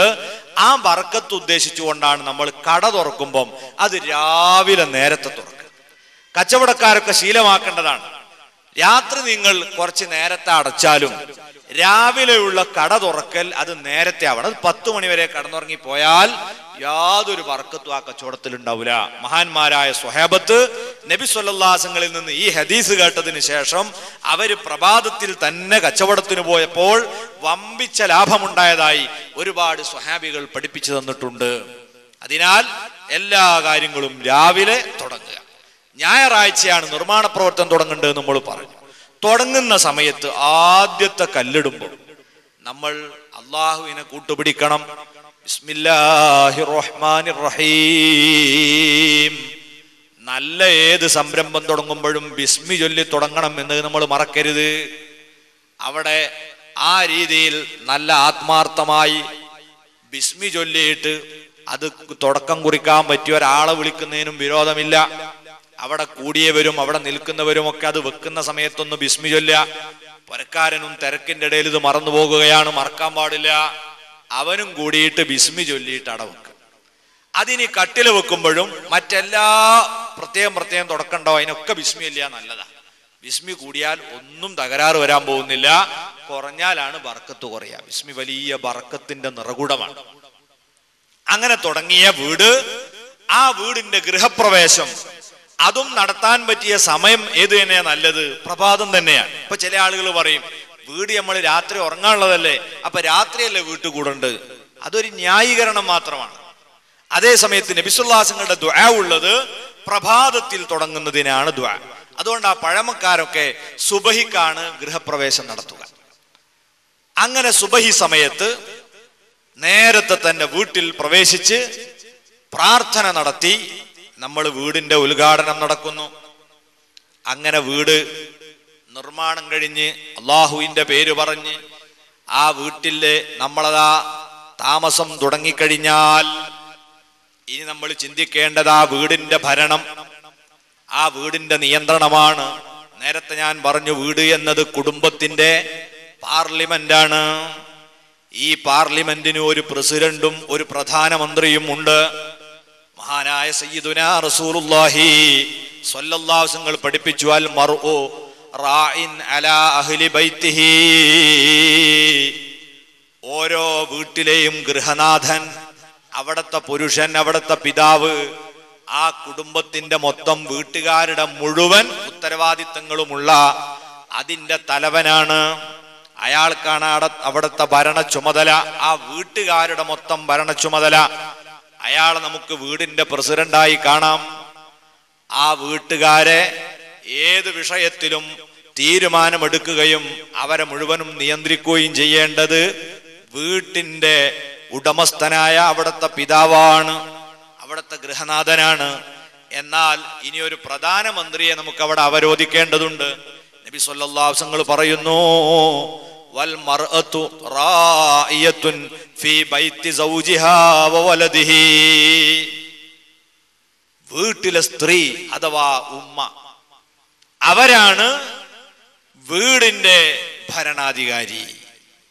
വീട്ടുകാരെ ഭരിക്കേണ്ടത് ആരാന്നാ നേരത്തെ പറഞ്ഞത്? അവിടുത്തെ പുരുഷനാണ്. എന്നാൽ വീട് ഭരിക്കേണ്ടത് ആരാ? അത് അവിടുത്തെ ഉമ്മയാണ്, അവിടുത്തെ ഭാര്യയാണ്, അവിടുത്തെ സ്ത്രീയാണ്. അതോടൊപ്പം അവർക്ക് ഭരിക്കാൻ ഒരു ടീമിനെയും കൂടി അല്ലാഹു കൊടുത്തു, വലദിഹി. ആ ഉമ്മാക്ക് തന്റെ ഭർത്താവിലൂടെ ഉണ്ടായ മക്കൾ, ആ കുട്ടികളെയും ഉമ്മ ഭരിക്കാം. ബാക്കിയുള്ളവർ ഉമ്മ ഭരിക്കാൻ നിന്നാൽ അവര് വഴങ്ങൂല. അങ്ങനെയാണ് പ്രകൃതി, അതാണ്. അപ്പൊ ഉമ്മാക്ക് ഭരിക്കാനുള്ളത് വീടും ആ വീട്ടിലെ മക്കളുമാണ്. ഈ രണ്ട് വിഭാഗവും വീടുമായി ബന്ധപ്പെട്ട വിഷയത്തിൽ അവരുടെ ഡ്യൂട്ടി എന്താണെന്നറിയുകയും അവരുടെ ഇടപെടലുകൾ സജീവമാക്കുകയും ചെയ്താൽ നേരത്തെ അള്ളാഹു പറഞ്ഞ ശാന്തി നിറഞ്ഞു നിൽക്കുന്ന ഭവനങ്ങളായി നമ്മുടെ വീട് മാറും. ഒന്നാമതായി വീട്ടിന്റെ ഭരണാധികാരി നമ്മൾ പറഞ്ഞു, അത് ഉമ്മയാണ്. ആ ഉമ്മാക്ക് ചെയ്തു തീർക്കേണ്ട ഒരുപാട് ജോലിയുണ്ട്. നല്ല ഒരു വീട്, ആ വീട്ടിൽ നിന്നാണ് നല്ല സമൂഹത്തെ നമ്മൾ സംസ്കരിച്ചെടുത്തുകൊണ്ടിരിക്കുന്നത്. എല്ലാ കുടുംബങ്ങളും നല്ല കുടുംബമാകുമ്പോഴാണ് നല്ല സമൂഹം ഉണ്ടാകുന്നത്. അതിനുവേണ്ടി വീട് കേന്ദ്രീകരിച്ചുകൊണ്ട് ഉമ്മമാര് ചെയ്യേണ്ട പ്രധാനപ്പെട്ട പ്രവർത്തനങ്ങളിൽ ഒന്ന്, വീട് എന്നത് നമ്മുടെ സമാധാനത്തിന്റെ കേന്ദ്രമായി മാറണമെങ്കിൽ ആദ്യമായി നല്ല വൃത്തിയും ശുദ്ധിയും എല്ലാവരുടെ വീടിനും ഉണ്ടായിരിക്കണം. എന്തുകൊണ്ടാണ്? വൃത്തിയില്ലാത്ത അന്തരീക്ഷം, ആ അന്തരീക്ഷം തന്നെ നമ്മളെ സമാധാനം കെടുത്തും. നിങ്ങൾ നോക്കൂ, നമ്മൾ നല്ല ഒരു ഡ്രസ്സൊക്കെ ധരിച്ചുകൊണ്ട് ഇറങ്ങിയിട്ട് ഒരു KSRTC ബസ്സിലോ മറ്റോ കയറി ഒന്ന് ചാരി, അപ്പോഴാരോന്ന് പറഞ്ഞു പുറത്തെന്തായത്, സുബ്ഹാനല്ലാഹ്. ഇനി അന്ന് അയാൾക്ക് ആ ഡ്രസ്സ് മാറാതെ ടെൻഷൻ തീരുവോ? നമ്മൾ കാണുന്നൊന്നുമില്ല, എന്നാലും പുറത്തങ്ങനെ എന്തോന്നുണ്ട് എന്ന് തോന്നിയാൽ മതി, വല്ലാത്ത ടെൻഷനായി. വൃത്തികേട് എന്നത് മനുഷ്യന്റെ മനസ്സിനെ അലോസരപ്പെടുത്തിക്കൊണ്ടിരിക്കും. ഇമാമുന ശാഫിഈ റളിയല്ലാഹു തആല നിങ്ങൾ അതുകൊണ്ടാ പറഞ്ഞത്, വൃത്തി എന്ന് പറയുന്നത് അത് മനുഷ്യന് സമാധാനം തരും, അവന്റെ ടെൻഷൻ അകറ്റും. ആ വൃത്തികേട് നമ്മുടെ വീട്ടിൽ ഉണ്ടായി പോകരുത്. അതിൻ്റെ കൂടെ വൃത്തിഹീനമായ ചുറ്റുപാട് വീട്ടിലുണ്ടായാൽ ആ വീട്ടുകാരുടെ ആരോഗ്യത്തിന് തകരാറ് പറ്റുകയും അത് വളരെയധികം അസ്വസ്ഥത സൃഷ്ടിക്കുകയും ചെയ്യും. നിങ്ങൾ ചിന്തിച്ചു നോക്കൂ, വീട്ടിൽ ഒരംഗമെങ്ങാനും സുഖമില്ലാത്തതുണ്ടായാൽ ആ വീട്ടുകാർക്ക് മൊത്തം ടെൻഷനായി. ഏതെങ്കിലും ഒരു കുട്ടിക്ക് സുഖമില്ലെങ്കിൽ വല്ല സമാധാനവും നമുക്കുണ്ടോ? ഇല്ല. അപ്പൊ നല്ല ശാന്തിയും സമാധാനവും നിലനിൽക്കുന്ന വീടായി മാറണമെങ്കിൽ ആ വീട് എപ്പോഴും വൃത്തിയും ശുദ്ധിയും ഉള്ളതായിരിക്കണം. എങ്ങനെയാണ് വീട് വൃത്തിയാക്കേണ്ടത്? നമുക്കതിന്റെ മുൻഭാഗം മുതൽക്ക് തുടങ്ങാം. ഒരു വീടിന്റെ മുഖം എന്ന് പറഞ്ഞാൽ ആ വീടിന്റെ മുൻഭാഗമാണ്. ആ മുൻഭാഗത്തേക്ക് ഒരാൾ വന്ന് ഒന്ന് തലങ്ങും വിലങ്ങും നോക്കിയാൽ അയാൾക്ക് പറയാൻ കഴിയും ഈ കുടുംബത്തിന്റെ സാംസ്കാരിക നിലവാരം എത്രമാത്രമുണ്ട്, ഈ കുടുംബത്തിന്റെ അച്ചടക്കം എത്രമാത്രമുണ്ട്, ഇവരുടെ സ്വഭാവം ഏതു വിധത്തിലാണ്. അല്പം മനഃശാസ്ത്രപരമായി ചിന്തിക്കുന്ന ഏതൊരു മനുഷ്യനും ഒരു വീടിന്റെ മുഖത്ത് വന്ന് അതിന്റെ മുൻവശത്ത് വന്നൊന്ന് നോക്കിയാൽ ആ വീട്ടുകാരുടെ നിലവാരം പറയാൻ കഴിയും. വിവാഹാന്വേഷണത്തിന് വരുന്നത് ബുദ്ധിയുള്ള ഒരാളാണെങ്കിൽ അയൽവാസികളോടൊന്നും ചോദിക്കണ്ട, അവിടെ നിന്നിങ്ങനെ നോക്കിയാ ഇവിടുത്തെ പാത്തുമ്മ എങ്ങനെയുണ്ട്, ഇവിടുത്തെ കുട്ടികളുടെ സ്വഭാവം എന്താണ്, ഇവിടുത്തെ ആളുകളുടെ രീതി എന്താണ്, ഇതൊക്കെ മനസ്സിലാക്കാൻ കഴിയും. എന്താ കാരണം? അടുക്കും ചിട്ടയും വൃത്തിയും ശുദ്ധിയും. ഇത് നമ്മുടെ നല്ല സമൂഹ സൃഷ്ടിക്ക്, നല്ല കുടുംബ സംവിധാനത്തിന് അനിവാര്യമായൊരു ഗുണമാണ്. ഇന്ന് നാം ഒരു വീടിന്റെ മുൻവശത്തേക്ക് ചെന്നാൽ എന്തൊക്കെയാണ് നമ്മൾ അവിടെ സ്വാഗതം ചെയ്യുന്നത്? നമ്മളെ സ്വീകരിക്കാൻ നിൽക്കുന്നത് പലതുമാണ്. പ്രധാനമായും റോഡ് പോലും ഇല്ലാത്തവരും ഇന്ന് കാറ് നിർത്താനുള്ള സജ്ജീകരണം ചെയ്തിട്ടുണ്ടാവും. റോഡില്ല, എന്നാലും കാറ് നിർത്തിയിട്ടാണ് ഇത് വീടുണ്ടാക്കി. കാറില്ലാത്തത് കൊണ്ട് അവിടെ എന്തിനാ നിർത്തിയിടുക? അധിക ആളുകളും ഒരു 2 ലോഡ് ചിരട്ടയും ചകരിയും ഒക്കെ കൊണ്ടുവന്നിട്ട് അവിടെ നടക്കും. വീട്ടിന്റെ മുൻവശത്ത് ചെന്നാൽ അതാ കാഴ്ച. അവിടെ എല്ലാ ജാതി ഹിംസ്ര ജന്തുക്കളും ഇഴജീവികളും ഒക്കെ അവിടെ വന്നുകൂടും. ഇടക്കിടക്ക് ഇങ്ങനെ തീവണ്ടി പോണമായി ചേരാട്ടിയൊക്കെ കാണാം ചുമരുമ്പോ കൂടെ ഇങ്ങനെ പോകണം. ഇത് മുന്നിൽ കൊണ്ടിട്ടിട്ടാണ്. വേറെ ചില ആളുകൾ ആ സ്ഥലത്ത് 2 ലോഡ് മണലിറക്കും. ഒന്നുമില്ലെങ്കിൽ മണൽ കൊണ്ടിടും. എന്നാലും എന്ത് ചെയ്യും? രാത്രിയും പകലും ഒക്കെ പൂച്ച വന്നിട്ട് ഓൽക്കല്ല സുഖം, കുറച്ച് മാന്തിയാൽ മതി. അല്ലെങ്കിൽ ഈ പാറപ്പുറത്ത് പോയി മാന്താൻ ബുദ്ധിമുട്ടാണ്, ഇത് ലേശം മാന്തിയിട്ടാണ് മൂടിയിട്ട് പോവാം. ആ വീടിന്റെ കോലായിലിരിക്കുമ്പം പൂച്ചയുടെ കാഷ്ടവും മൂത്രവും മണക്കാതെ ഇരിക്കാൻ കഴിയൂല. ഒന്നുകൂടി പുരോഗമിച്ച ആളുകളാണെങ്കിൽ അവരെ വീട്ടിൽ 2 പശുക്കൾ ഉണ്ടാവും, ഒരാടും ഉണ്ടാവും. അതിന് എവിടെയാണ് പാർക്ക് ചെയ്യിപ്പിക്കുക? ഈ കാർ പോർച്ചിലാണ്. ഇവരിത് പറയണ്ടല്ലോ, രാത്രി ആയാൽ ഇവരിങ്ങനെ ചായ പാരും പുട്ടുചൂടും, ഇത് തന്നെ പരിപാടി. ആ വീട്ടിൽ സ്ഥിരം താമസിക്കുന്നവരെ സംബന്ധിച്ചിടത്തോളം ഇതിന്റെ വാസന ഉണ്ടാവില്ല. കാരണം എന്താ? അവരെന്നും മണത്തിട്ട് മാർക്കറ്റിൽ ജോലിയുള്ള മാതിരിയായിപ്പോയിന്. അവർക്ക് മീൻ മണക്കൂല. പുറത്തുനിന്ന് വരുന്നവനാ മൂക്ക് കുത്തുക. ഇതേ രീതിയിൽ ആ വീട്ടുകാർക്ക് ഇത് അലോസരം ഉണ്ടാക്കൂല. ഒരതിഥി വരുമ്പോഴാണ് എന്താ ഇവിടെ നാറുന്നത്, ഇവിടെ എന്താ വൃത്തിയില്ലാത്തത്, അവര് ചിന്തിക്കും അതുകൊണ്ട് തന്നെ വീടിന്റെ മുൻവശത്ത് ആല പോലുള്ളത് കെട്ടിയോ ഇതുപോലുള്ള കാര്യങ്ങൾ ചെയ്തോ മലിനപ്പെടുത്തരുത്. നമ്മുടെ കുടുംബത്തിന്റെ മനസ്സും അവരെ നിലവാരവും സ്വഭാവവും ഒക്കെ വായിച്ചറിയാനുള്ള പ്രധാനപ്പെട്ട ഒരടയാളമാണ് വീടിന്റെ മുൻഭാഗം. ഇതുപോലെ വീടിന്റെ മുൻഭാഗത്ത് വേറെ ചില ആളുകൾ യാതൊരു ശ്രദ്ധയുമില്ലാതെ ചെയ്യുന്ന ഒരുപാട് തെറ്റുകളുണ്ട്. അതിൽപ്പെട്ടതാണ് മുന്നിൽ തന്നെ കൊണ്ടുവന്ന് തലങ്ങും വിലങ്ങും അയല് കെട്ടും വീടിന്റെ മുന്നിൽ. എന്നിട്ട് അതിന്മേൽ എല്ലാ സാധനവും തൂക്കിയിടും. ആ വീട്ടിലേക്ക് കയറി വരുന്നവന്റെ മുഖത്ത് തട്ടുന്നത് ഈ ഫത്തുഹും കസൂറും ലൊമ്മൊക്കെയാണ്. പല സ്ത്രീകളും അറിയാതെ ചെയ്തു പോവുകയാണ്. പക്ഷേ ഇത് പാടില്ല. അത് വീടിന്റെ മറ്റേ ഭാഗത്തേക്ക് പോട്ടെ. മുൻവശത്ത് ഇതുപോലുള്ള ശല്യങ്ങളൊന്നും ഉണ്ടാകരുത്. പിന്നെയോ വീടിന്റെ മുൻഭാഗം അവിടെ സാധ്യമാകുമെങ്കിൽ ഒരൊന്നോ രണ്ടോ തണൽ മരങ്ങളെ നമ്മൾ കുഴിച്ചിടണം. ഉപകാരത്തിന് പറ്റുന്ന രീതിയിലുള്ളതായാൽ നല്ലതാണ്. എന്നാൽ തണൽ മരങ്ങളിൽ തന്നെ ഇന്ന് ധാരാളം അപകടകാരികളുണ്ട്. അതിൽപ്പെട്ടതാണ് ഇന്നത്തെ കാട്ടുബദാം. ഇപ്പം വ്യാപകമായിട്ട് നമ്മൾ ഇവിടുന്ന് ഇറക്കുമതി ചെയ്ത മരമാണ്. ഇതൊരു 10-20 കൊല്ലം മുമ്പ്. ഇപ്പൊ എല്ലാ സ്ഥലത്തും അതായി. അതിന് ചില പ്രത്യേക സമയത്ത് നന്നായി പുശു നിറയും. എന്നിട്ട് അതിങ്ങനെ കയറുമ്മൽ ഇറങ്ങിയിട്ട് തൊള്ളയിലേക്കൊക്കെ വന്നു നോക്കും. ഇങ്ങനത്തെ മരം നമ്മൾ മുന്നിൽ വെക്കാതിരിക്കുക. പിന്നീട് ഉപയോഗത്തിനും പറ്റുന്ന ഉപകാരത്തിന് പറ്റുന്ന മരം നോക്കി വെക്കുക. അതുപോലെ ഉമ്മമാര് വളരെ ശ്രദ്ധിച്ച് ചെയ്യേണ്ട മറ്റൊരു കാര്യം, വീടിന്റെ മുൻവശത്ത് നല്ല അടുക്കും ചിട്ടയോടും കൂടെ നല്ല പൂക്കളുണ്ടാകുന്ന സുഗന്ധം നൽകുന്ന ചെടികൾ വെച്ച് പിടിപ്പിക്കുക.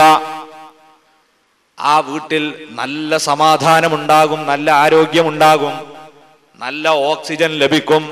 അവിടുത്തെ കുട്ടികൾക്ക് പൂക്കളെ പോലെയുള്ള സൽസ്വഭാവം ഉണ്ടാകും.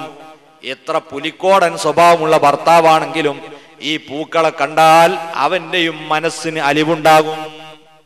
അങ്ങനെ നല്ല പൂക്കൾ ഉണ്ടാകുന്ന ചെടി വൃത്തിയോടുകൂടെ ഉമ്മമാര് വെച്ച് പിടിപ്പിക്കണം. അതിന് കുറച്ചൊരു കലാബോധത്തോടുകൂടെ വെക്കണം.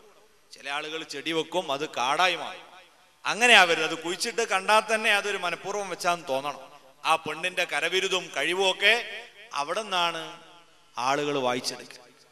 അങ്ങനെ മുൻഭാഗത്ത് നല്ല സജ്ജീകരണം. ഇനി മുന്നിൽ നമ്മൾ ഗേറ്റ് ഉണ്ടാക്കുന്നു, നല്ലതാണ്. പ്രത്യേകിച്ച് റോഡിന്റെ വക്കത്ത് താമസിക്കുന്ന ആളുകൾ ഗേറ്റ് നിർമ്മിക്കണം. ഗേറ്റ് നിർമ്മിക്കുമ്പോൾ 2 ഗേറ്റ് ഉണ്ടാക്കാൻ മറക്കരുത്. ഒന്ന്, സാധാരണ നമുക്ക് വാഹനം കയറ്റാനും നമ്മൾ മാത്രം വീട്ടിലുണ്ടാകുന്ന സമയത്ത് കയറാനും ഇറങ്ങാനും ഒക്കെ വേണ്ടി മുൻഭാഗത്ത് തന്നെ ഒരു ഗേറ്റ് വേണം. പിന്നെ മറ്റൊരു ഗേറ്റ് എന്തെങ്കിലും ഫംഗ്ഷനുകൾ ഉണ്ടാകുമ്പം, പരിപാടികൾ ഉണ്ടാകുമ്പം സ്ത്രീകൾക്ക് പ്രത്യേകമായി കയറാൻ ഉപയോഗിക്കാനുള്ള ഒരു ഗേറ്റ് വേണം. പല സ്ഥലത്തും കല്യാണത്തിന് പോയാൽ കയറാൻ തോന്നാത്ത സ്ഥിതി ഉണ്ടാകാറുണ്ട്. കാരണം എന്താ? ആകെ ഉള്ളത് ഈ നീറായിന്റെ വായ പോലെയാണ്. തിന്നാനും അത് പുറത്തു വിടാനും ഒക്കെ ഒരു റൂട്ടാന്ന് പറഞ്ഞ മാതിരി ആണും പെണ്ണും പോവാനും വരാനും ഒക്കെ ഒരു വഴി. എന്നിട്ട് അവിടെ ഇടകലർന്ന് ഹറാമായ കല്യാണമായി മാറുന്ന ഒരവസ്ഥ വ്യാപകമാണ്. അതില്ലാതെ 2 ഗേറ്റ് വെക്കുക. ഒന്ന്, ഇത്തരം സന്ദർഭങ്ങളിൽ സ്ത്രീകൾ കൂടി വരുമ്പം അവർക്ക് കയറാനുള്ള ഒരു റൂട്ട്. മറ്റൊന്ന്, സാധാരണ ഉപയോഗിക്കുന്ന ഗേറ്റ്. ഇതാണ് വീടിന്റെ മുൻഭാഗത്തിന്റെ ചെറിയൊരു ചിത്രം. അത് കഴിഞ്ഞാൽ നമ്മൾ വീടിന്റെ മുൻവശത്തേക്ക് കയറുന്നു. ആ കയറുന്നിടത്ത് വളരെ ശ്രദ്ധിക്കണം. അവിടെ ഉള്ള ചെറിയ ചെറിയ അബദ്ധങ്ങൾ പോലും നമ്മെ വിലയിരുത്താൻ കാരണമാകും. വീടിന്റെ മുൻവശത്ത് കോലായിൽ, അതല്ലെങ്കിൽ ചിലപ്പോൾ സ്വീകരണ മുറി, ഇവിടെ നമ്മൾ സജ്ജീകരിച്ചിരിക്കുന്ന ഇരിപ്പിടവും സൗകര്യങ്ങളും എപ്പോഴും നല്ല വൃത്തിയുള്ളതും നല്ല ചിട്ടയൊത്ത രീതിയിൽ തന്നെ സ്ഥാപിച്ചതുമായിരിക്കണം. പല വീട്ടിൽ നമ്മൾ കയറി വയ്ക്കിയ സ്ഥിതി എന്താ? സംഗതി നല്ല ആദി വിലപിടിപ്പുള്ള സാധനങ്ങളൊക്കെ തന്നെയാണ് ഭർത്താവ് വാങ്ങിക്കൊടുത്തത്. എന്നാൽ ഒരൊറ്റ ഒന്നുണ്ടോ ഒരു മനുഷ്യന് ഇരിക്കാൻ പറ്റി ഉണ്ടാവില്ല. ചിലതിങ്ങനെ കാല് മേലെ ഉണ്ടാവും, മറിഞ്ഞു കിടക്കുന്നുണ്ടാവും, വേറെ തിരിഞ്ഞു കിടക്കുന്നുണ്ടാവും. അത് കുട്ടികളുള്ള വീടല്ലേ ഉസ്താദ് എന്ന് ചോദിക്കും. കുട്ടികളുള്ള വീട്ടിൽ ഇതൊക്കെ ക്രമീകരിക്കലാണ് പെണ്ണിന്റെ ഡ്യൂട്ടി. കുട്ടികൾ മറിച്ചിടും, അപ്പം നിങ്ങൾ നിർത്തി വെക്കണം. ഈ കുട്ടികളെ കൊണ്ട് തന്നെ നിർത്തി വെപ്പിക്കുകയും വേണം.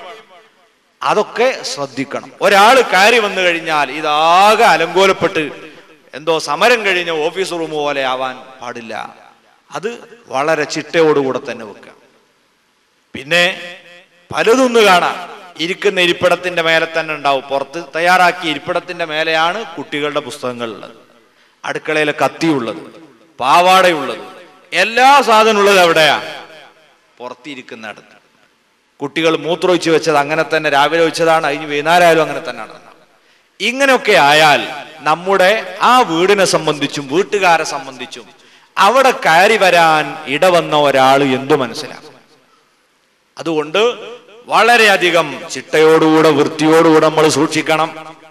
ഇനി നമ്മുടെ റൂമുകൾക്കകത്ത് നാം എപ്പോഴും വൃത്തി പാലിച്ചിരിക്കണം. വൃത്തിയുടെ കാര്യം പറയുമ്പോൾ ചെറിയ കുട്ടികൾ ഉണ്ടാകുന്ന കേന്ദ്രമാണ് വീട്. അവരെപ്പോഴും വീട്ടിന്റെ ഉള്ളിലാണ്. അവർ ഭക്ഷണം കഴിക്കുന്നതും വിസർജിക്കുന്നതും ഒക്കെ അകത്തളങ്ങളിലായിരിക്കും. അങ്ങനെ ഒരു കുഞ്ഞ് നമ്മുടെ വീട്ടിൽ മൂത്രമൊഴിച്ചാൽ ആ മൂത്രം വൃത്തിയാക്കേണ്ടത് എങ്ങനെയാണെന്ന് ഒരു ഉമ്മ പഠിച്ചിട്ടില്ല എങ്കിൽ ആ ഉമ്മ ചെയ്യുന്ന തെറ്റുകൊണ്ട് ആ കുടുംബത്തിന്റെ മുഴുവൻ ഇബാദത്ത് ബാത്തിലായി പോകും.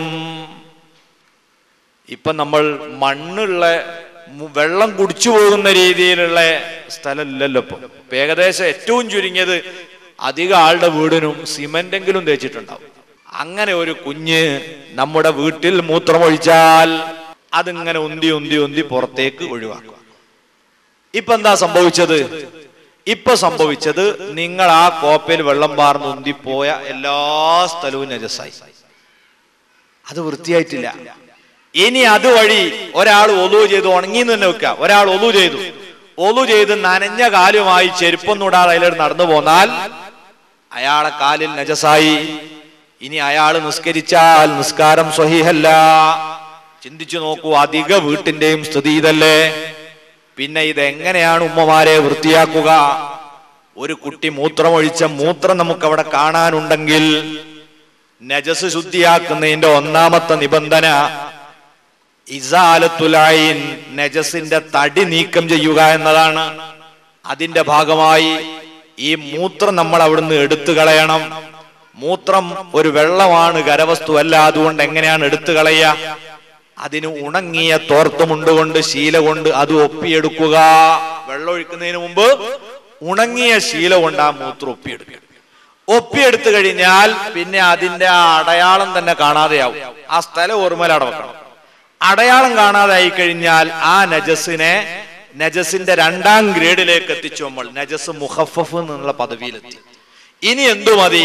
ആ സ്ഥലത്ത് ഒരു കോപ്പ വെള്ളം പാർന്ന് മൂത്രമായിരുന്ന എല്ലാ സ്ഥലത്തും വെള്ളമായി എന്നുറപ്പായാൽ അതോടുകൂടെ സ്ഥലം വൃത്തിയായി. ആ വെള്ളം തുടക്കണമെന്നോ നീക്കണമെന്നൊന്നും നിബന്ധനയില്ല. അല്ലാതെ നമ്മൾ 2 കൊല്ലത്തിൽ താഴെയുള്ള വെള്ളം ഒരു സ്ഥലത്തേക്കാട് പാർന്നാൽ ആ സ്ഥലം ശുദ്ധിയാകുന്നില്ല. നജസിന്റെ തടി നീക്കം ചെയ്യണം. ഇത് റൂമുകളിൽ കുട്ടികൾ മൂത്രമൊഴിച്ചാൽ നമ്മൾ വൃത്തിയാക്കുന്നിടത്ത് സൂക്ഷിക്കേണ്ടതാണ്. ഇത് നിസ്കാരം ഉൾപ്പെടെയുള്ള ഇബാദത്തുകൾക്ക് മാത്രം ബാധകമായ കാര്യമല്ല, നമ്മുടെ ആരോഗ്യത്തിന്റെ കൂടി പ്രശ്നമാണ്. മൂത്രം എന്ന് പറയുന്നത് ഒരു പച്ചവെള്ളമായി നമ്മൾ കാണരുത്. ഒരു മനുഷ്യന്റെ ശരീരത്തിലുള്ള എന്തെല്ലാം അണുക്കളുണ്ടോ അതിൽ ഭൂരിഭാഗവും മൂത്രത്തിലൂടെ പുറത്തു വരുന്നു. ഇതുകൊണ്ടല്ലേ ഒരാൾക്ക് മലമ്പനിയുണ്ടോ, മഞ്ഞപ്പിത്തമുണ്ടോ, ഇതൊക്കെ നോക്കാൻ എന്തു മതി? ഒരു തുള്ളി മൂത്രം മതി. എന്തിനേറെ ഒരു പെണ്ണ് ഗർഭിണിയാണോ എന്ന് തിരിച്ചറിയാൻ മൂത്രം പരിശോധിച്ചാൽ മൂത്രം വിളിച്ചു പറയും ഇതിന്റെ ഉടമ ഗർഭിണിയാണ്. ഇതിന്റെ ഒക്കെ അർത്ഥം എന്താണ്? ഇത് പച്ചവെള്ളമല്ല, ഇളംനീര് കുടിച്ചവന്റെ മൂത്രം ഇളനീരല്ല, അതിൽ മാരകമായ വിഷാംശങ്ങളുണ്ട്.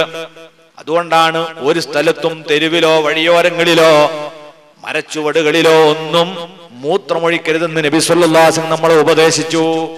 ഇസ്ലാമിന്റെ സാംസ്കാരികമായ വലിയൊരു മുഖമാണ് നമ്മൾ അതിലൂടെ ദർശിക്കുന്നത്. അതുകൊണ്ട് തന്നെ ലോകത്തിന്റെ ഏത് ഭാഗത്താണെങ്കിലും മുസ്ലിമീങ്ങൾ ഒരിക്കലും പുറം പ്രദേശങ്ങളിൽ വിസർജനം നടത്തുകയില്ല. ബസ് സ്റ്റാൻഡിന്റെ ചുമരിലേക്ക് അവരതാ പിടിച്ചു കൊടുക്കാറില്ല. ഏത് ആള് കൂടുന്ന ഒരു സ്ഥലമുണ്ടായാലും ആദ്യമായി അവിടെ ഒരു പള്ളിയെ സംബന്ധിച്ച് മുസ്ലിമീങ്ങൾ ചിന്തിക്കുന്നത് ആ നാടിന് വലിയ അനുഗ്രഹമാണ്. ആ ടൗണിൽ ഇറങ്ങി വരുന്ന ബസ് സ്റ്റാൻഡിൽ കയറിയിറങ്ങുന്ന ആയിരക്കണക്കായ മുസ്ലിമീങ്ങൾ അവരൊന്നും തെരുവിൽ മൂത്രമൊഴിക്കാതെ അവർക്കതാ ശാസ്ത്രീയമായും ആരോഗ്യപരമായും വിസർജനത്തിനുള്ള ഒന്നാന്തരം സൗകര്യം പള്ളികളിൽ സജ്ജീകരിച്ചിട്ടുണ്ട്. അതുകൊണ്ട് തന്നെ പള്ളികൾ വലിയ സാംസ്കാരിക നിലയങ്ങളാണ്. മൂത്രം ഒരു പച്ചവെള്ളമായി കണ്ടുകൊണ്ട് അവിടെ അങ്ങോട്ടാക്കി അത് ഇവിടെ അങ്ങോട്ടാക്കി അങ്ങനെ ഇട്ടാൽ ആ വീട്ടിൽ രോഗം വിട്ടൊഴിയുന്ന സ്ഥിതി ഉണ്ടാവില്ല. പിന്നെ വീടിന്റെ അകത്തളങ്ങളിൽ ആരോഗ്യം നിലനിൽക്കണമെങ്കിൽ റൂമുകളിലേക്ക് വായു ഗതാഗതം ഉണ്ടായിരിക്കണം. പ്രത്യേകിച്ച് ചെറിയ കുട്ടികൾ ഉറങ്ങുന്ന റൂമുകൾ, അതിലേക്ക് വായുവിന് വരാനും ശുദ്ധവായുവിന് കടന്നു വരാനും ദുഷിച്ച വായുവിന് പുറത്തു പോകാനുമുള്ള സജ്ജീകരണം വേണം. ഇന്ന് നമ്മൾ ശ്രദ്ധിക്കാത്തൊരു വിഷയമാണ്. നന്നായിട്ട് അടച്ചിടും. പ്രത്യേകിച്ച് പ്രസവം കഴിഞ്ഞാൽ പ്രസവിച്ചെടുക്കുന്ന ചെറിയ കുരുന്നുകൾ താമസിക്കുന്ന വീട് റൂം ഏതായിരിക്കും പലരും കൊടുക്കുക? കോണിക്കൂട്ടിനുള്ളിലുള്ള ഒരു ഇരുണ്ട മുറി. ആ ഇരുട്ടത്ത് അടച്ചിടും ഇവരെ. ഇവർക്ക് നമ്മുടെ അത്ര പ്രതിരോധ ശേഷിയായിട്ടില്ല, ആരോഗ്യം വന്നിട്ടില്ല. അതുകൊണ്ട് തന്നെ ഈ സമയത്ത് നല്ല ശുദ്ധവായുവും വെളിച്ചവും കിട്ടിയില്ലെങ്കിൽ അത്തരം കുട്ടികളെ ആശുപത്രിയിൽ നിന്ന് കൊണ്ടുവരാൻ കഴിയൂല. ഇന്ന് എന്താ നമ്മൾ കുട്ടികൾ എപ്പോഴും ആശുപത്രിയായി പോകുന്നത്? അതിന്റെ കാരണം ഇതാണ്. നമ്മൾ വായുവും കൊടുക്കൂല, പ്രകാശവും കിട്ടൂല, ഒന്നും കിട്ടൂല, അടച്ചു പൂട്ടിയിടുകയാണ്. ഇതിനു പകരം റൂമുകൾ കാറ്റും വെളിച്ചവും വരുന്ന വിധത്തിൽ സംവിധാനിക്കണം. ചുരുങ്ങിയത് 2 ജനലുകൾ 2 ഭാഗത്തായി റൂമുകൾ നമ്മൾ സ്ഥാപിച്ചിരിക്കണം. ഇനി ആ റൂമുകളിൽ ഒരിക്കലും വെള്ളം കെട്ടി നിൽക്കരുത്. ചെറിയ കുട്ടികളുള്ള ഉമ്മമാര് ശ്രദ്ധിക്കുക. നിങ്ങളുടെ കുട്ടി തൊട്ടിലായിരിക്കും കിടക്കുന്നത്. ആ കുട്ടി തൊട്ടിലിൽ കിടന്ന് മൂത്രമൊഴിച്ചാൽ താഴെ പാത്രം വെച്ചു കൊടുത്ത് അതിലേക്ക് അത് ഏറ്റുവാങ്ങും. രാത്രി ആയ ഉടനെ തന്നെ കുട്ടി ഉറങ്ങാൻ തുടങ്ങിയപ്പോഴേ മൂത്രമൊഴിക്കാനും തുടങ്ങിയിട്ടുണ്ട്. ഇനി ആ ഉമ്മ അത് എപ്പോഴും എടുത്ത് വൃത്തിയാക്കുക. അത് സുബൈക്ക് എഴുന്നേൽക്കുമ്പം ആ പാത്രം കൊണ്ടുപോയിട്ട് പുറത്ത് തട്ടാം, അല്ലെ? ചില ആളുകൾ അപ്പോഴും തട്ടൂല. പിന്നെയൊക്കെ കഴിഞ്ഞിട്ട് അകും കൊലയൊക്കെ വൃത്തിയാക്കുന്ന സമയം വരുമ്പോഴാണ് അത് പുറത്തേക്ക് തള്ളുന്നത്. ഇത് ഭയങ്കര അപകടമാണ്.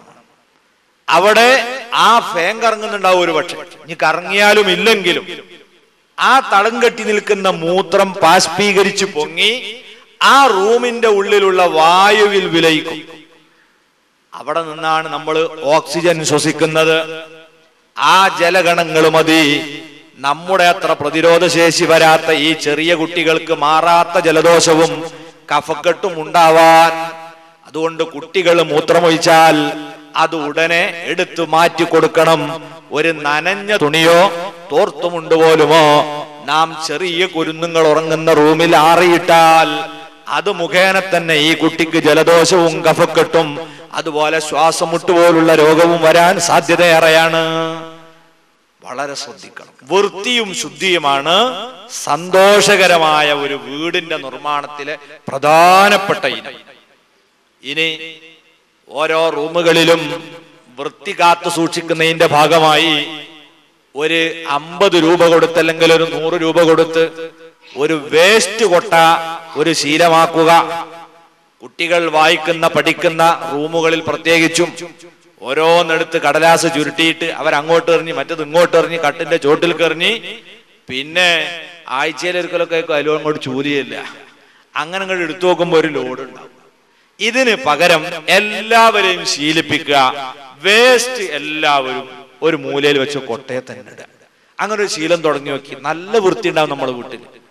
നല്ല ഒരു അടുക്കും ചിട്ട എല്ലാവർക്കും ഉണ്ടാവും. അങ്ങനത്തെ ഒരു സിസ്റ്റം എല്ലാ റൂമിലും സ്ഥാപിക്കും. പിന്നെ റൂമിന്റെ ജനലുകളിലോ അതുപോലുള്ള സ്ഥലങ്ങളിലോ ഒരിക്കലും വസ്ത്രങ്ങൾ തൂക്കിയിടുന്ന സ്വഭാവം ഉണ്ടാകരുത്. അതൊക്കെ അവിടുത്തെ ആരോഗ്യകരമായ അന്തരീക്ഷം നഷ്ടപ്പെടുത്തും. ഇതിന്റെ പുറമെ നമ്മൾ വീടിന്റെ പ്രധാനപ്പെട്ട ആരോഗ്യം നമ്മൾ ശ്രദ്ധിക്കേണ്ട ഒരു സ്ഥലം വീട്ടിന്റെ ടോയ്ലറ്റുകളാണ്. അത് എല്ലാ ദിവസവും കഴുകണം. കഴുകിയാൽ പോരാ, അണുക്കളെ നശിപ്പിക്കുന്ന എന്തെങ്കിലും മരുന്നുപയോഗിച്ച് തന്നെ കഴുകണം. അത് ആഴ്ചയിലൊന്നു പോരെ, വലിയൊരുനാൾ വരുമ്പം പോരെ, അതൊന്നും പോരാ, എല്ലാ ദിവസവും കഴുകണം. കാരണം നേരത്തെ ഞാൻ പറഞ്ഞു, നമ്മൾ ഈ മൂത്രമൊഴിക്കുമ്പം എന്തെല്ലാം സാധനങ്ങൾ നമുക്കെങ്ങാനും അല്ലാഹു തആല ഇതിനേക്കാൾ വലിയ കാഴ്ച തന്നിരുന്നെങ്കിൽ മൂത്രപ്പുരക്ക് കാലെടുത്ത് വെക്കൂല നമ്മൾ. ഈ അണുക്കളെ തന്നെ കണ്ട് നമ്മൾ പേടിച്ചോടും. പിന്നെ അല്ലേ മൗവശയാത്തിനാണുള്ളത്, പിശാചിന്റെ സങ്കേതവും കൂടിയാണ് ഏത് മൂത്രപ്പര എന്ന് പറഞ്ഞത്. ശൈത്താനെ കാണാനും കൂടിയുള്ള കണ്ണല്ല തന്നിരുന്നെങ്കിലോ വാതില് തുറന്നാൽ നമ്മൾ പുറത്തുനിന്ന് മൂത്രമൊഴിച്ചു ശൈത്താന്മാരെ നേരിട്ട് കണ്ടിട്ടേ. അല്ലാഹു തആല ചെയ്ത ഒരു അനുഗ്രഹമാണ് ചിലതൊന്നും കാണാൻ സമ്മതിക്കാതിരുന്നത്. അത്ര അപകടകാരികളുടെ കേന്ദ്രമാണ് ഈ ടോയ്ലറ്റ് എന്ന് പറയുന്നത്.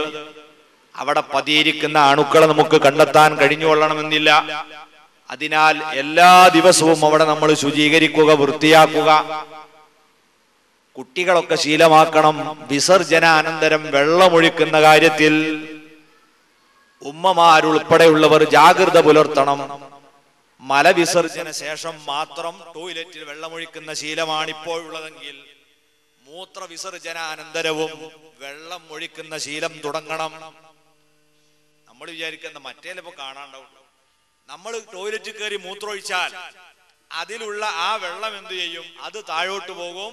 നമ്മൾ ഒഴിച്ച മൂത്രം അവിടെ ഉണ്ടാവും. പിന്നെ പതുക്കെ കഴുകി ഇങ്ങോട്ട് പോന്നാൽ പിന്നെ കേറുന്നവനാണ് ഈ കാഴ്ച കാണുക. അവിടെ ഉണ്ടാവും ഒരു മഞ്ഞ വെള്ളം. അതിന്റെ നാറ്റു ആർക്കാ അനുഭവപ്പെടുക? പിന്നെ വരുന്നവനാ, ചെയ്തവന് അതുണ്ടാവൂല. അതുകൊണ്ട് തന്നെ മലവിസർജനാനന്തരം ജലപ്രയോഗം നടത്തുന്നത് പോലെ മൂത്രവിസർജനാനന്തരവും ടോയ്ലറ്റിൽ നന്നായി വെള്ളമൊഴിക്കണം.